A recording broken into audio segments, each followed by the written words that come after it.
E aí, família, vamos lá? Tá na hora do vídeo. Desemprego oculto e destaque em meio à pandemia no Japão. Tá? Como eu sempre falei desse tipo de coisa, das estatísticas do governo, uns buracos aqui e ali, né? Agora você vê que teve um jornal que deu destaque a esse tipo de coisa. À medida que a pandemia continua, o problema do desemprego oculto, onde muitos desempregados não se refletem nas taxas de desemprego total anunciadas pelo governo, se torna ainda mais sério. Tem havido um rápido aumento de ausentes, no caso, pessoas com contrato de trabalho, mas sem trabalho. E foi descoberto que muitas pessoas estão trabalhando menos da metade das horas que faziam antes da pandemia de empregos em meio período. O ambiente de trabalho para as mulheres, que representa uma elevada porcentagem de trabalhadores não regulares, deteriorou-se particularmente, e as medidas de apoio do governo não foram suficientemente longe. Truque da estatística. A taxa de desemprego foi dessazonalizada em janeiro, no caso assim, foi de 2,9%, ante a 0,1 ponto percentual inferior a dezembro, e recuou para 2% pela primeira vez em 6 meses, de acordo com a pesquisa ao emprego do Ministério da Administração Interna e Comunicações. Desde a primavera passada, a taxa de desemprego oscilou em torno de 3%, abaixo da taxa após colapso do banco de investimento americano Lehman Brothers, quando subiu temporariamente para o nível de 5%, a taxa de desemprego no Japão, naquela época. No entanto, mesmo que as pessoas não estejam trabalhando, elas podem não ser incluídas na categoria totalmente desempregados, porque se os seus contratos de trabalho forem válidos, são categorizadas como ausentes nas estatísticas do governo. Os ausentes em janeiro aumentaram 500 mil em relação ao mesmo mês no ano passado para 2,44 milhões. Então você vê que se as pessoas trabalham menos, é menos dinheiro dentro de casa. E dependendo, pode estar passando dificuldade. E aí? De novo, 2,44 milhões de pessoas. Muitos deles no setor de hospedagem e alimentação, que foi duramente afetado pelas restrições ao horário comercial e as pessoas saindo menos. Como o governo instava as pessoas a ficarem em casa e não saírem, e aí? Um homem de 24 anos em Tóquio que trabalhava meio período em uma empresa de eventos gerenciando equipamentos costumava trabalhar 5 dias por semana e ganhava cerca de 200 mil ienes por mês antes da pandemia. Ele está sem trabalho desde abril do ano passado. Ele disse que quando a empresa disse a ele que os dias que ele poderia trabalhar, ele simplesmente disse que os funcionários em tempo integral também estavam de prontidão em casa. Então, no caso assim, para não perder o sentido, né? Ele foi perguntar para a empresa, né, que quantos dias ele poderia trabalhar no meio dessa situação toda. Aí ele falou que os efetivos, né, porque ele, como ele é de tempo parcial e existem os efetivos da empresa, estavam também de prontidão em casa. Então não tinha dia para ele trabalhar, sendo mesmo que ele tivesse contrato. Então você vê que a coisa complica. Houve um número significativamente maior de ausentes, enquanto os considerados desempregados não aumentaram, porque as empresas estão preocupadas em sofrer uma escassez de mão de obra após a contenção do coronavírus. Os restaurantes enfrentavam uma séria escassez de mão de obra antes da pandemia. O setor de aviação civil, que registrou uma queda acentuada no número de passageiros, está mantendo os empregos, entre aspas. Tá? Se não tivermos recursos humanos quando a demanda retornar, não seremos capazes de recuperar nosso desempenho comercial, disse um importante executivo de uma companhia aérea. Então já deu para vocês terem ideia que tem muita gente passando dificuldade, mas como tem o contrato considerado válido pelo governo, elas não entram nas estatísticas, mas ainda assim não estão trabalhando. E aí? Existem outros casos não refletidos nas estatísticas do governo. O Nomura Research Institute conduziu uma pesquisa sobre a situação real de muitos trabalhadores de meio período, que agora trabalham menos horas e ganham menos, o que está tornando suas vidas mais difíceis. Ele estimou que em fevereiro cerca de 1,47 milhões de pessoas estavam virtualmente desempregadas, ou trabalhando menos da metade das horas que faziam antes da pandemia e não recebendo nenhuma licença. No caso que eles falam assim, aquela licença desemprego, que eles falam, é o famoso UQ. Então você vê que quando ele fala virtualmente é sinal, as pessoas têm contrato. Tá? Ela tem um contrato, mas não tem um emprego, não estão trabalhando. Ela tem contrato, mas elas estão paradas em casa. Então tem e não tem. Tá certo? Então, e por elas estar paradas em casa, elas não recebem. Tanto que até todo mundo sabe que aqui no Japão nós somos horistas, nós ganhamos por hora. Então nós precisamos estar no local de trabalho, bater o cartão. Depois que você bater o cartão ali, você começa a ganhar. Tirou isso, você não ganha. E aí? Se as pessoas trabalham, mesmo que por pouco tempo, não são incluídas em categorias como desempregados nas estatísticas do governo.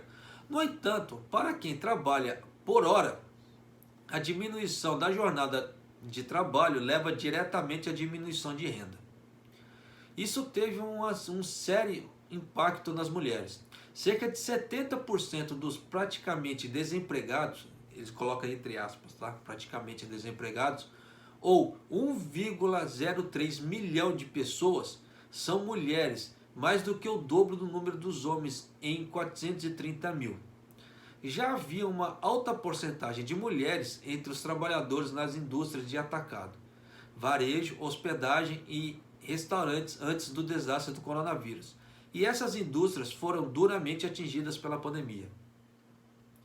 O número médio de mulheres na força de trabalho eram de 29,68 milhões em 2020, no caso 2020, um aumento de mais de 3 milhões nos últimos 10 anos. No entanto, 54,4% deles tinham emprego não regular, no caso assim, o famoso arubaito, part-time, etc. Baito. Muito mais do que o percentual de homens, com 22,1%. Então você tenta imaginar. O número médio de mulheres na força de trabalho era de 29,68 milhões em 2020. No entanto, 54,4% tinham emprego não regular. Então você coloca um pouco mais da metade desses quase 30 milhões de mulheres, um pouco mais da metade, passando aperto por causa desse emprego-desemprego. Tá? E aí? Por isso que eu falo, tome cuidado com os anúncios de emprego que aparecem no Brasil em relação ao Japão. Tá? Porque nem tudo é o que aparenta ser. Nem tudo que reluz é ouro. Então tome cuidado. O governo estabeleceu medidas especiais para subsídios de ajustes de emprego, ou subsidiando parte do subsídio da ausência paga pelas empresas aos seus empregadores. No caso assim, a pessoa não tinha serviço aquele dia, tinha que se ausentar em casa. Então o governo pagava uma parte e a empresa pagava outra parte, tá? Para não perder o caso.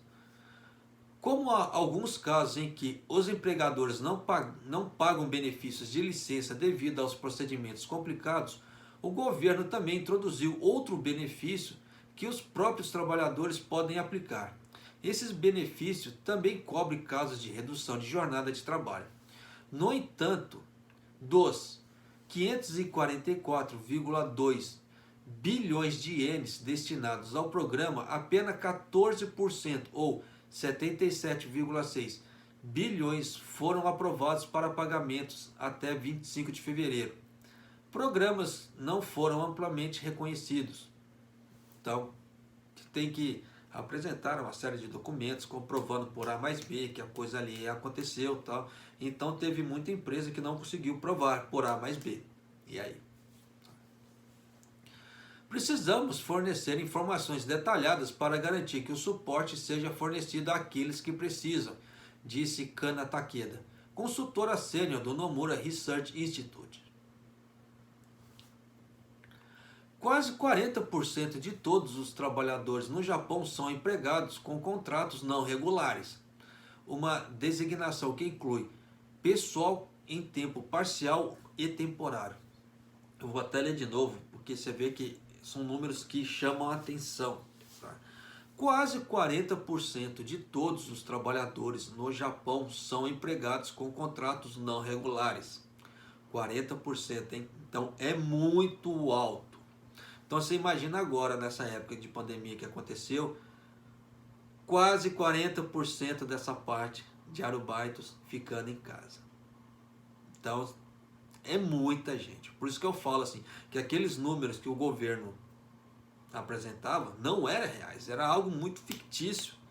E para quem assiste o canal há mais tempo, deve se lembrar do que eu falava naqueles outros vídeos, que era muito superior o número. E olha aí, embora os contratos não regulares forneçam um certo grau de flexibilidade que permite aos trabalhadores escolherem empregos adequados aos seus próprios estilos de vida, o sistema torna difícil para os empregadores investirem em recursos humanos e cultivarem flexibilidade ao longo prazo.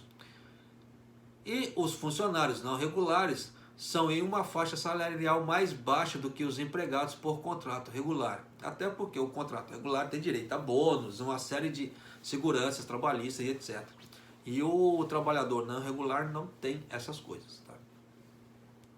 O emprego com contrato não regular aumentou na década de 1990, depois que a bolha econômica do Japão quebrou. Na era do gelo do emprego que se seguiu, muitas empresas que lutavam contra a deterioração dos resultados financeiros reduziram o número de novas contratações por contrato regular, deixando um grande segmento de jovens sem escolha, a não ser aceito por empregos de meio período ou temporários, o que são como é que se fala assim, as pessoas de meia idade hoje no Japão, que na época que deu isso aí, eram jovens, hoje estão na casa dos 40 e 50 aqui no Japão. Né?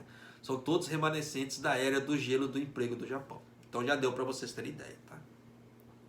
Em 1999, uma revisão da lei para garantir o funcionamento adequado das empresas de despacho de trabalhadores e melhores condições de trabalho para os trabalhadores despachados foi promulgada para as empresas mais margem de manobra operacional. O governo suspendeu as restrições ao trabalho temporário Hakken, no caso assim, as empreiteiras, tá? Que antes eram limitadas a um conjunto específico de indústrias, sinalizando uma mudança que, em princípio, liberalizou o mercado de trabalhadores despachados. Né? Em 2004, a categoria de trabalhadores temporários foi expandida para incluir a indústria de manufatura. A grande demografia de funcionários não regulares foi exacerbada pela crise financeira induzida pelo chamado choque Lehman em 2008. Quem esteve no Japão aqui em 2008 deve se lembrar que foi o caos aqui no Japão. Tinha gente morando debaixo da ponte, tinha gente até morando na praia. Não tem aquelas cabanas, tendas, etc., né, de camping. As pessoas estavam armando nas praias, estavam morando lá, né? Porque tem muita praia que tem parte de chuveiro, assim, tem banheiro, então muitas pessoas estavam indo para lá, morar lá, porque dava para usufruir do chuveiro e do banheiro.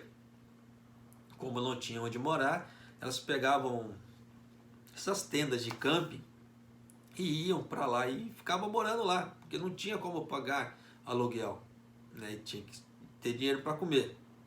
E aí, como é que faz? Então 2008 foi o caos, 2008, 2009 ali. Enfrentando o fracasso no desempenho corporativo, muitas empresas, principalmente fabricantes, expurgaram seus funcionários não regulares em uma onda de demissões que se tornou um fenômeno social problemático. Foi o que aconteceu dessa vez também. Em seu segundo mandato como primeiro-ministro, que começou no final de 2012, Shinzo Abe lançou um pacote de estratégias econômicas que veio a ser apelidado de Abenomics. Esse Abenomics é um acrônimo da palavra Abe, no caso assim do nome dele Abe, e Economics. Aí juntaram o Abe com Economics, ficou Abenomics. As políticas ajudaram a estimular a recuperação econômica e as contratações, levando a um aumento no número de empregados não regulares, principalmente mulheres. Em 2019, o número de trabalhadores contratados não regulares havia aumentado em mais de 2 milhões. No entanto, o clima de trabalho mudou drasticamente em meio à nova crise de coronavírus. Enquanto o número de empregos não regulares continuou a pairar em torno da marca de 35 milhões, essencialmente inalterado desde a crise do coronavírus, o número de empregos não regulares caiu 1,21 milhão, de 21,72 milhões em dezembro de 2019 para 20,58 milhões em janeiro deste ano. Daqui para frente, a questão será como cultivar talentos para aumentar o número de trabalhadores em setores relacionados à tecnologia digital. Porque o Suga ele está com uma campanha muito ferrenha de digitalização do Japão. Então ele quer digitalizar todos os processos possíveis dentro e fora das prefeituras. Então já deu para vocês terem ideia. Por isso que o sistema de renovação de visto vai poder ser feito em partes pela internet. Claro que não é todo mundo que vai poder fazer isso, tá? Eles colocam assim um anúncio, todo mundo vai poder fazer. Aí você coloca assim nas letras miúdas ali embaixo, só tá escrito lá assim, só quem tem a pré-aprovação. Então não é todo mundo que vai poder fazer isso, tá? E tem uma série de outras coisas também, né? Igual tem os aplicativos agora de rastreamento e etc. Um setor que deve apresentar um crescimento promissor, sim. Daqui para frente, quem quiser trabalhar no Japão, que não tenha descendência, que for programador, com certeza terá emprego garantido no Japão. Desde que tenha os pré-requisitos, no mínimo falar um pouco de japonês, que é o mínimo N4, que o Japão exige para os estrangeiros que não tenham descendência, que não sejam casados com descendentes, que não tenham vínculo nenhum com japoneses. Podem vir trabalhar no Japão, tá? Mas um dos pré-requisitos é o N4, comprovado. Então tem que fazer o JLPT, ou no caso o vulgo Norioku Shiken, N4. Tirou o N4, já dá para se candidatar em caso assim, vagas de emprego aqui no Japão, tá? Que tem uma série de vagas de emprego. Aí a questão no caso assim, do contratante aceitar você e te ajudar na sua mudança, no caso assim, do Brasil para cá, tá? Aí tem a parte toda contratual que pode ser feita e etc. Mas aí é outros 500 para outro vídeo. Então já deu para vocês terem ideia de que a taxa de desemprego é muito maior no Japão, como eu sempre falava, tá? E realmente teve um jornal que iluminaram a cabeça do jornal para ele cair um pouco mais a fundo no assunto. Então já deu para vocês terem ideia que aquela que estava tendo muitos empregos, muita coisa, estava assim, o vento da bonança estava gerando bastantes empregos, que era falácia que não tinha emprego. Então, olha aí, tá? Então você vê que a diferença é totalmente diferente do que pregavam por aí. Por isso que eu sempre falei, tomem cuidado com o que vocês escutem por aí.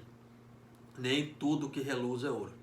Por isso que o canal aqui ele não cresce rápido, porque eu não falo o que as pessoas querem ouvir. Eu não passo pano para os outros, eu falo a realidade do Japão. E muito disso enfio o dedo na ferida, infelizmente, de algumas pessoas. E nesse meio tempo, tem pessoas que só vêm aqui pro canal para atacar o canal, né? Mas eu vou fazer o quê?